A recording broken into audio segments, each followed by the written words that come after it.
Le 23 avril 2022, le gouvernement soudanais a envoyé un convoi militaire dans l'ouest du Darfour pour rétablir la sécurité et mettre fin aux affrontements intercommunautaires continus. Cette intervention fait suite au décès de 8 personnes au cours des dernières attaques, ce qui a amené le gouvernement à effectuer le déploiement de troupes armées et d'un avion militaire. Pour rappel, cette attaque serait la résultante du meurtre de 2 éleveurs arabes par des hommes armés.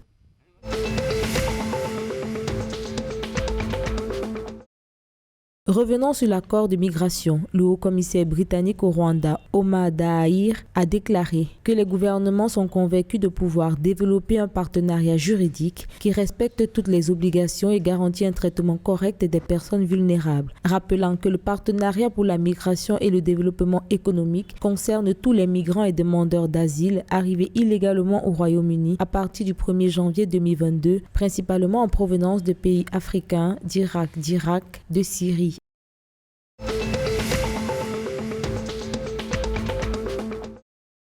Le thé du Rwanda en matière de qualité reste le meilleur de la sous-région. Au cours des ventes aux enchères de Mombasa au Kenya, le thé rwandais qui s'est imposé au palais des consommateurs continue d'atteindre des prix élevés, dépassant les offres de prix de la Tanzanie. Les données du marché de la vente aux enchères indiquent que le prix du thé rwandais s'élevait à 2,83 $ contre 2,53 $ au Kenya, 1,51 $ en Tanzanie et 1,43 $ en Ouganda pour la même quantité.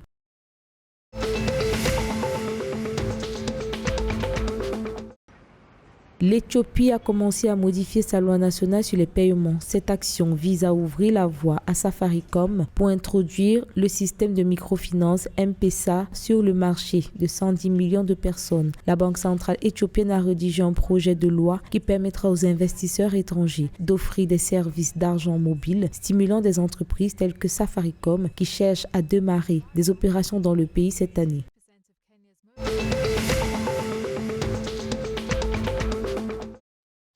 Au Kenya, les acteurs de l'industrie de l'alimentation animale demandent au gouvernement de leur permettre d'importer du maïs jaune. Le but étant de faire baisser et maintenir le prix des aliments. Selon l'association des fabricants d'aliments pour animaux du Kenya, AKEFEMA, les agriculteurs continuent d'enregistrer une faible productivité en raison de la sécheresse qui prévaut et du coût élevé des aliments composés. Selon l'AKEFEMA, un sac de 90 kg de maïs se vend désormais à 4 200 shillings contre moins de 3 000 shillings à la même période.